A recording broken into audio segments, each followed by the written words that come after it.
माननीय अध्यक्ष महोदय, माननीय राज्यपाल महोदय ने 10 मार्च को जो अभिभाषण जहां प्रस्तुत किया है उस पर बोलने के लिए मैं खड़ा हूं। आपने मुझे समय दिया, मैं आपका बहुत बहुत धन्यवाद करता हूं। अध्यक्ष महोदय, जो माननीय राज्यपाल महोदय ने अभिभाषण जहां पर सरकार की ओर से जो उनको प्रस्तुत करने के लिए लिखित रूप में दिया गया उसको प्रस्तुत किया।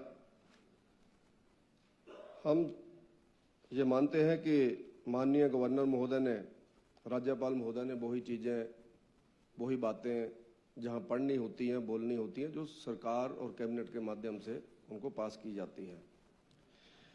तो मैंने इसमें देखा अध्यक्ष महोदय, जब पहला पेज हम लोग बदलते हैं, पहला पेज सीरियल नंबर 3 जो इनका पॉइंट है, जिसमें गवर्नमेंट बोलती है कि हमने सब गारंटियां पूरी कर दी हैं।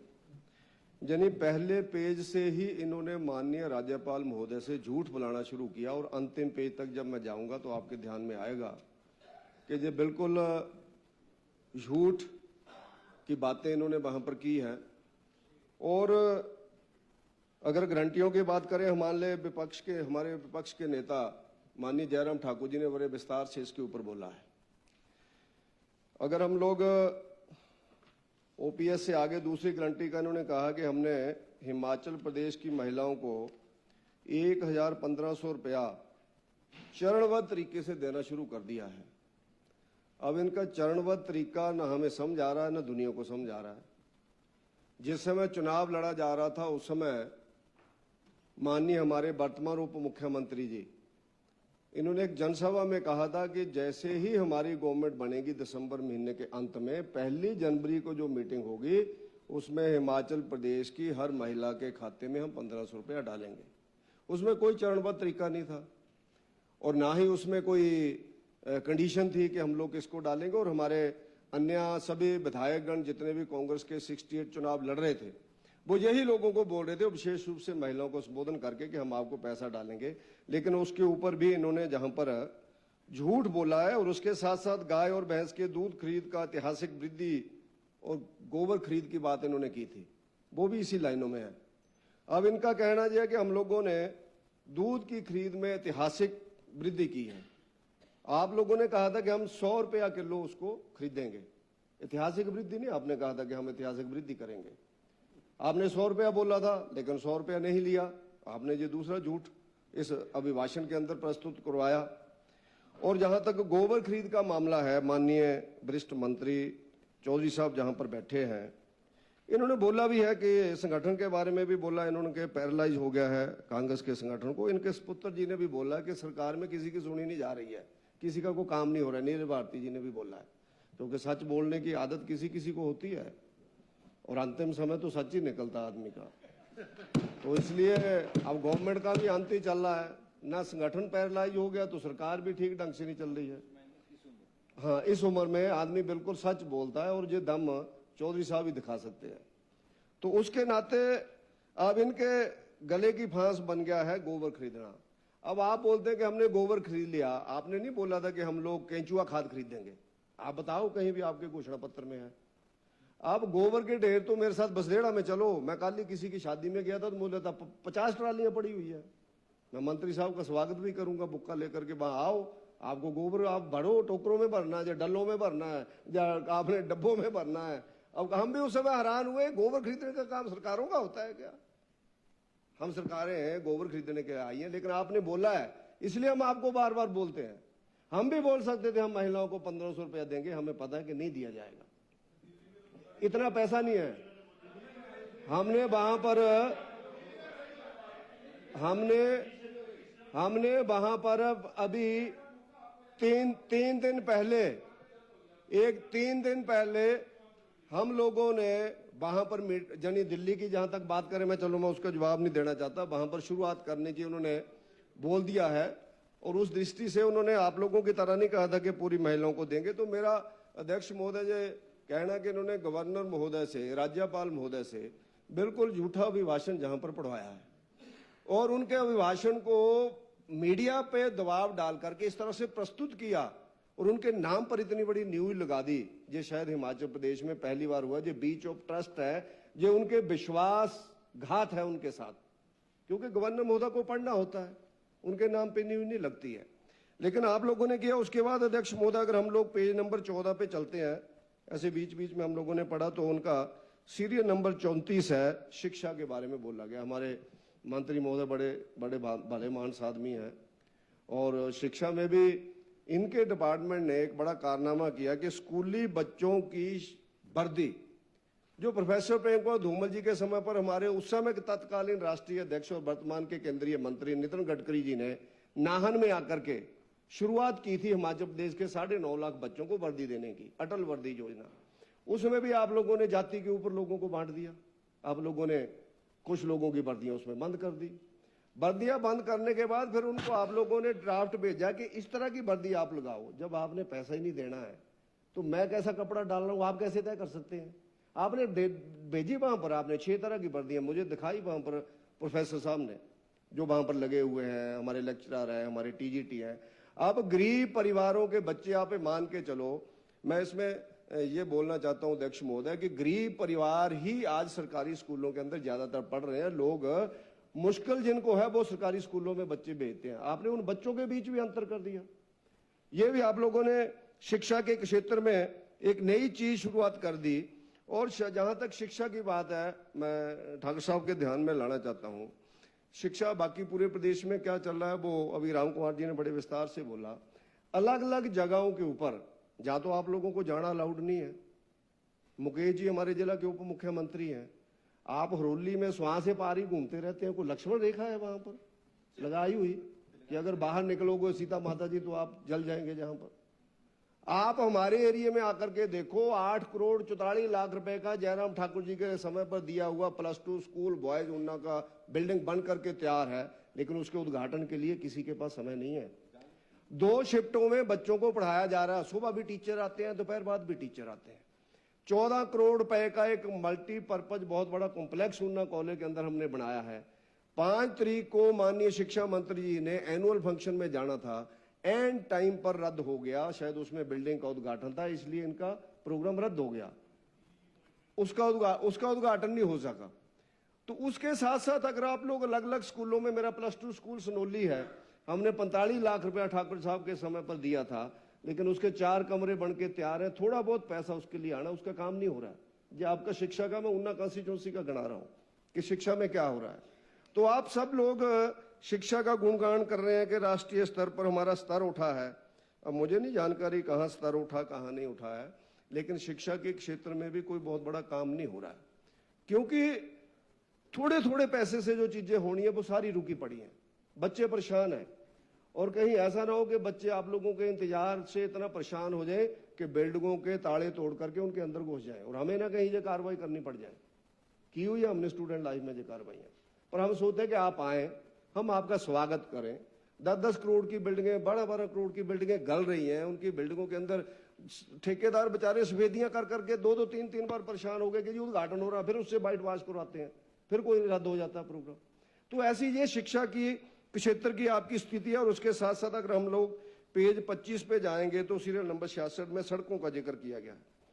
ठाकुर जयराम जी के समय पर हिमाचल प्रदेश को सड़कों की दृष्टि से जो भी बाहर से लोग आते थे, लोग बोलते थे भैया आप लोगों के प्रदेश के अंदर कमाल है, सड़कों का कमाल हो गया, जाल बिछा हुआ है, बहुत अच्छे रोड्स हैं।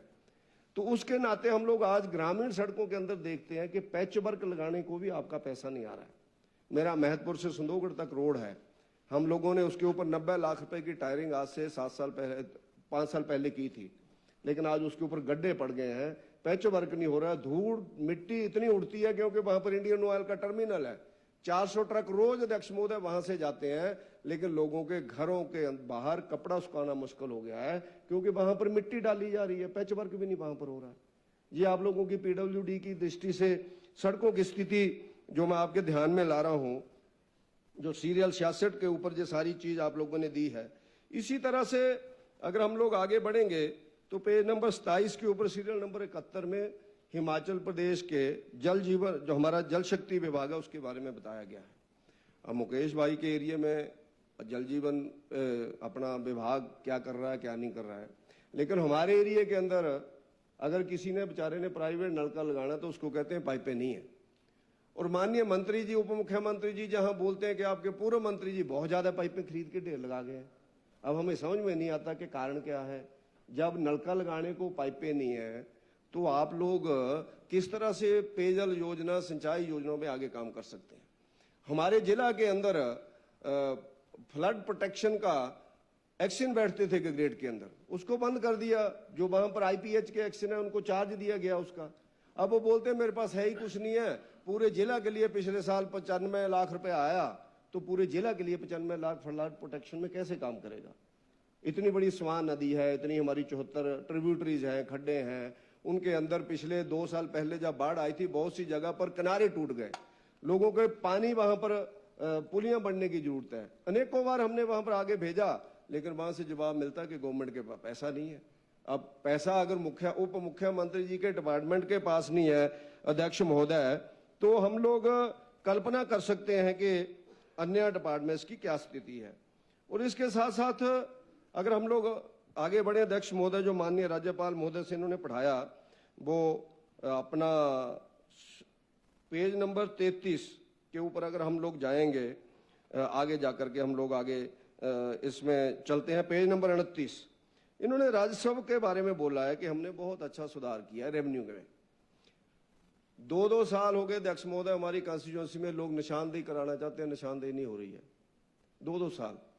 अगर मैं रेवेन्यू मिनिस्टर साहब को नाम भी दे दूंगा कौन कौन सा एरिया पड़ता है।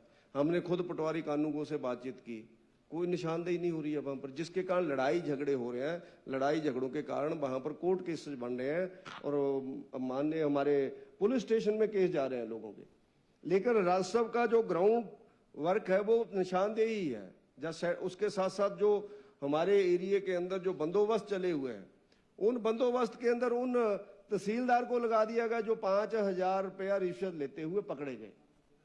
जो हमारे नेगी साहब जहां नहीं है, माननीय मंत्री जी, ये क्या मजबूरी थी कि जो 5000 रुपए में रिश्वत में पकड़ा गया, उसकी 30 नवंबर को रिटायरमेंट थी और 30 नवंबर को रिटायरमेंट के बाद उसको 1 साल की सीधी एक्सटेंशन दे दी और बंदोबस्त का काम उसको लाल सिंह गांव का दे दिया। आप कल्पना करो लाल सिंह गांव किसका है। मुकेश जी जानते तो बेचारे बोल नहीं सकते वहां, क्योंकि इनको मानता कोई नहीं है, तो सुनते नहीं है, तो इनको आने भी नहीं देते हैं वहां पर। तो उसके कारण जो बिल्डिंगें पड़ी है, नहीं तो कोई और नहीं कर सकता उद्घाटन। तो उप मुख्यमंत्री जी को अधिकार है, विभाग कोई भी हो, कोई आदमी उद्घाटन कर सकता है। तो अध्यक्ष महोदय, प्रॉब्लम ये है कि हर डिपार्टमेंट का मैंने 5-7 डिपार्टमेंट ही निकाले, बाकी क्या क्या झूठ बोला इन्होंने, वो तो बहुत कुछ था, बहुत कुछ है। और इसी तरह से हम लोग पेज नंबर 32 सीरियल नंबर 83, 84, 85, इसमें स्वास्थ्य विभाग का गुणगान किया गया है। मेरे सहयोगी रहे हैं, हम लोगों ने इकट्ठे MA MPhil PhD में एडमिशन लिया था, पढ़ते रहे, कर गए, हम लोग की रह गई क्योंकि थोड़ा रह गए। MA MPhil हमारी इकट्ठी है, कर्नल साहब हम क्लास फेलो हैं। तो ना याद है, इनको पूरा याद है और बहुत भले मानस आदमी है, अच्छे आदमी है। अब यहाँ पर एक बोला गया कि आदर्श स्वास्थ्य संस्थानों में 174 प्रकार के लैब टेस्ट की सुविधा प्रदान की जा रही है।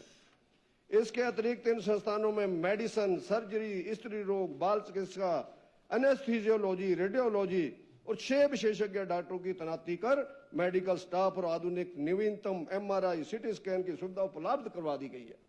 कमाल हो गया। मेरे को बता दो मेरी कॉन्स्टिट्यूंसी में कहाँ हुआ है कारनामा, तो वहां मैं गूगल धूप लेकर के थोड़ा उसकी पूजा तो कर लूं जाके। वहां को हम जाएं, हमें बताओ मेरी कॉन्स्टिट्यूंसी में कहाँ है, बबलू जी के कहाँ है, मुकेश जी के कहाँ है, विवेक जी के कहाँ है। कालिया साहब तो चले गए, हमारे पांचों का बता दो, वो तो प्लेन एरिया वहां तो कर ही दिया होगा। अब मुझे नहीं लगता कर्नल साहब से ये लिखवाया गया होगा, इनको पता नहीं होगा कि मेरे से इतना बड़ा झूठ बुला रहे हैं। अब ये तो बड़ा गलत है। और फौजी और ऊपर से इतने वरिष्ठ आदमी, अब सबसे सीनियर इस माननीय सदन के सदस्य, और मुझे नहीं लगता ये झूठ बोल सकते हैं। ये बोल देंगे कि भैया हमने नहीं किया अभी कुछ भी। प्रपोजल है, इच्छा है, इच्छा तो आसमान से तारे तोड़ने की भी होती है। तो आप ये नहीं डिक्लेयर कर सकते हमने तारे तोड़ दिए, ऐसा नहीं बोल सकते आप लोग। नहीं है, मेरे RH में नहीं है आपका रेडियोलॉजिस्ट, आपने ये कहाँ लगा दिया उन्ना में, मेरे को समझ में नहीं आ रहा है। हाँ, MRI नहीं है वहां पर, अल्ट्रासाउंड के लिए नहीं है वहां पर।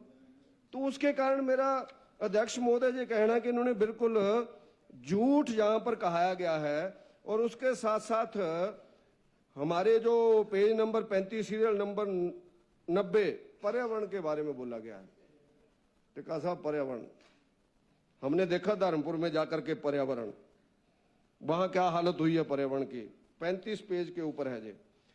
ट्रकों के ट्रक वहां पर खुले मैदानों के अंदर काट करके लकड़ी के लगाए हुए, और जब हम थोड़ा नजदीक उतरे, जमीन के ऊपर उतरे, तो जेसीबी से गड्ढे निकाल करके उसके अंदर लकड़ी दबाई हुई। अब हमने लोगों से पूछा, भाई ये काहे को गड्ढे निकाले हुए? कहते जी जब अखबारों के अंदर बीजेपी ने उठाया और मीडिया ने उठाया, उसके बाद इस लकड़ी को छुपाने के लिए गड्ढों के अंदर छुपा दिया।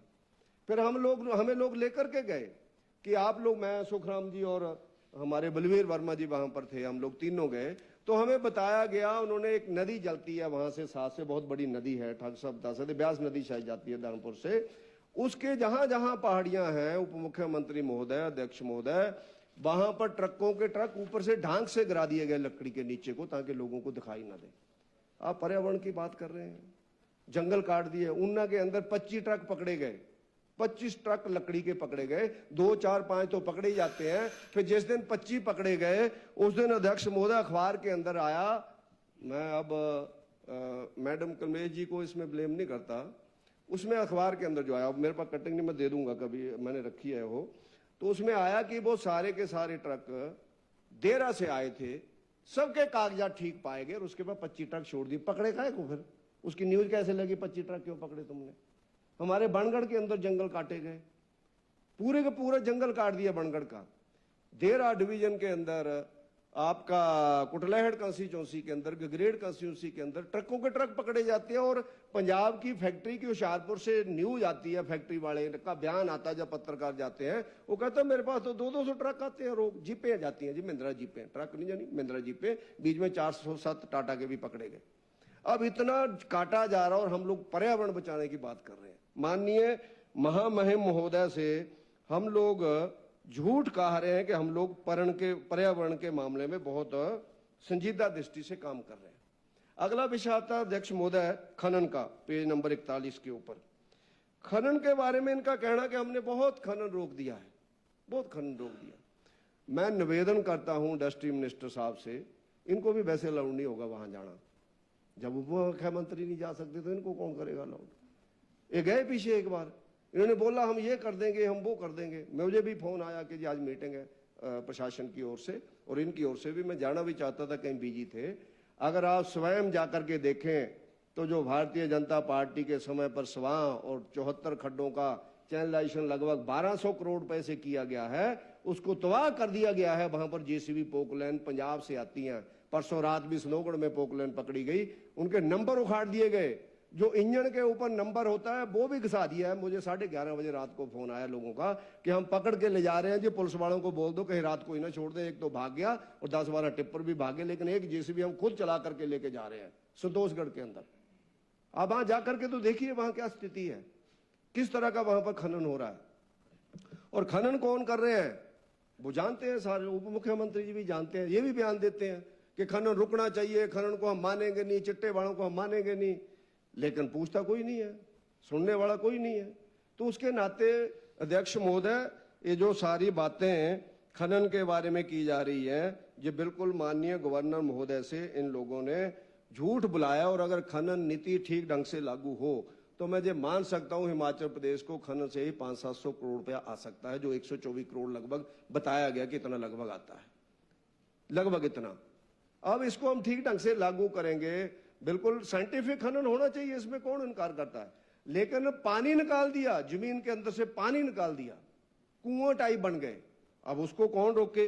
तो उसके नाते आप लोग देखते होंगे तो पिछले कल ही एक चंबा से घटना आ रही है कि कशमल की जड़ें उखाड़ करके कोई ले जा रहा था व्यक्ति, और जब उसको रोका गया तो गार्ड को गाड़ी के पीछे बांध करके घसीटा गया, बड़ी मुश्किल छूटा बेचारा, तब उसने जाकर के FIR लॉन्च की। और हम पर्यावरण की बात करते हैं, जब कशमल की जड़ें निकाल देंगे, पहाड़ में आपके एरिया में होता है, हमने भी देखा, वो झाड़ी नुमा होता है, उसका मेडिसिनल वैल्यू है उसकी, लेकिन जब उसको उखाड़ते तो पूरे पहाड़ लुढ़क जाते हैं। ये जो पहाड़ लुढ़के, इसमें कहीं ना कहीं ऐसी चीजों का रोल था जब बारिश हुई। तो उसके नाते हम लोग उसमें कुछ कर ही नहीं पा रहे हैं। और इसी तरह से हमारा जो पेज नंबर 42 सीरियल नंबर 105 पे एक शाबाशी अपने आप को ही दी गई है कि हमने अलग अलग नगर निगम बनाए, ऊना, बद्दी, रामकुमार जी का एरिया बद्दी भी बना, हमारा एरिया ऊना भी बना। और माननीय मुख्यमंत्री जी का एरिया हमीरपुर भी बना। उसमें अध्यक्ष महोदय मुझे समझ में नहीं आया निर्णय कौन लेता है। अधिकारी एक तो जहां होते नहीं है, बैठते नहीं है, विक्रमादित्य जी जहां बैठे हैं, चलो मुखिया बैठे हैं, अब उसका क्या निर्णय लिया कि जो नगर परिषदें थी पुरानी वो भंग कर दी 1 साल पहले कि अब इनका कोई अधिकार नहीं है, और वहां पर कमिश्नर लगा दिए।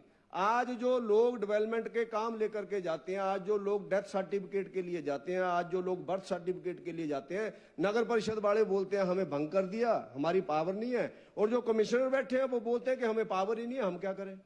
भैया तुम लोगों को 1 साल पहले ये नगर परिषदें भंग करने की क्या जरूरत पड़ी, क्यों तुम लोगों ने भंग की? और 14 पंचायतें जो उनमें इन्वॉल्व की, उन पंचायतों के अधिकार भी वापस ले लिया। वहां ना कोई प्रधान है, ना उप प्रधान है, ना पंच है, ना सरपंच है, ना बीडीसी है, ना जिला परिषद है। जब हम पूछते हैं क्यों किया, आप लोग बोल सकते थे, कमिश्नर लगा सकते थे कि आप 31 अक्टूबर तक अपने फंड भी क्लोज करो, डेवलपमेंट भी करो, काम भी करो, लेकिन 31 अक्टूबर के बाद कोड ऑफ कंडक्ट वगैरह लगने वाला होगा, तब तक कमिश्नर अपने वोटर लिस्ट बनाता, कमिश्नर अपना डिलिमिटेशन करता, कमिश्नर अपना रिजर्वेशन तय करता। आपने सारा ही भंग कर दिया, लोकतांत्रिक व्यवस्था को तबाह कर दिया आपने वहां पर। और आप लोग बोलते हैं कि हम लोकतांत्रिक ढंग से चलने वाली पार्टी के लोग हैं। एक्ट की वायलेशन है, अनेकों चीजें हैं जिन्हें अब वो घंटी मार रहे हैं बार बार, तो इसलिए मैं डिटेल में नहीं जाना चाहता। मैं तो एक इंगित कर रहा हूं कि गवर्नर महोदय से इसकी शाबाशी ली गई, उल्टा उन गांवों के अंदर आज कुछ नहीं हो रहा है। आप लोग कल्पना नहीं कर सकते हैं, गांवों के लोग हमारे साथ लड़ रहे हैं, प्रधानों के साथ लड़ रहे हैं, प्रधान हाथ जोड़ रहे हैं, भाई साहब हमें भंग कर दिया गया है ही नहीं है हमारे पास पावर नहीं। 14 पंचायतें मेरी कंस्टिट्यूंसी की, 8 मेरी है और बाकी पंचायतें 6 कुटलहड़ कंस्टिट्यूंसी की है। तो इसी तरह से अध्यक्ष महोदय ऐसे कानून व्यवस्था के बारे में 51 नंबर पेज पे सीरियल नंबर 127 पे बोला गया है। ऐसे में आज माननीय उप मुख्यमंत्री जी जहां बैठे हैं, इनकी कॉन्स्टिट्यूंसी के अंदर ही हुआ, लॉ एंड ऑर्डर के बारे में बोला गया इस पे कि कानून व्यवस्था बहुत अच्छी है। पेज जो 127 है, इसमें क्या बोला गया, वर्तमान समय में हिमाचल प्रदेश में कानून एवं व्यवस्था की स्थिति शांतिपूर्ण रही है। इससे बड़ा झूठ कोई हो ही नहीं सकता है जो माननीय महामहिम राज्यपाल महोदय से कहा गया। आज ही ऊना जिला के अंदर गोंदपुर बुल्ला एरिया, जो मुझे लगता है मुकेश जी के एरिया में पड़ता है, उसी पार एरिया में पड़ता है, 5,20,000 रुपया आदमी की आंखों में मिर्चें डाल करके ले गए पिछली कल। आज बहुत बड़ी न्यूज है अखबार के अंदर। चंबा का तो मैंने बताया है कि कैसे टैक्सी के पीछे बेचारे गार्ड को घसीटा गया। तो इसलिए आपकी ये जो विशेषताओं वाला जो आपने पढ़ा, ये बिल्कुल गलत है। आपकी विशेषताएं हैं जो आपने नहीं लिखी, आपको लिखनी चाहिए थी। मेरा निवेदन रहेगा, इसमें पता नहीं स्पीकर महोदय बता सकते हैं कि इसमें कुछ बाद में भी जुड़ता है कि नहीं जुड़ता है, नहीं तो इनको जोड़ना चाहिए। मैं ऐसे 2 मिनट में बता दूंगा इनकी विशेषताएं। इन्होंने ट्रेजरी बंद कर दी, इनकी बहुत बड़ी विशेषता है। क्यों नहीं बोला इन्होंने? ना लैंदा भुल है, ना दिंदा भुल है, ना तेनों मिलने ना मैनू आने, गल मुक गई, ट्रेजरी बंद। कोई पूछ नहीं रहा किसी को। 10,000 से ज्यादा लोगों का जीपीएफ नहीं निकल रहा। लोगों के पीछे शादियों का दौर था, कर्मचारी हमें बोल रहे थे हमने बेटी की शादी करनी है, हमें पैसे नहीं निकल रहे हैं। मैंने कहा बड़े डांस करते थे जब गवर्नमेंट बनी थी, अब तसल्ली हुई तुम्हारी? क्योंकि असि तो सीधी सीधी गल करने वाले बंदे हैं, ज्यादा लंबा चौड़ा साहब नहीं है साडे को। नजारा लो। मैंने कहा अभी 3 साल हो रहे, कहते जाओगे नहीं बिच। मैं कहा देखते थोड़ा जहा जोर ला के, जो अक्टूबर नवंबर गए थे, देखते थोड़ा जहा।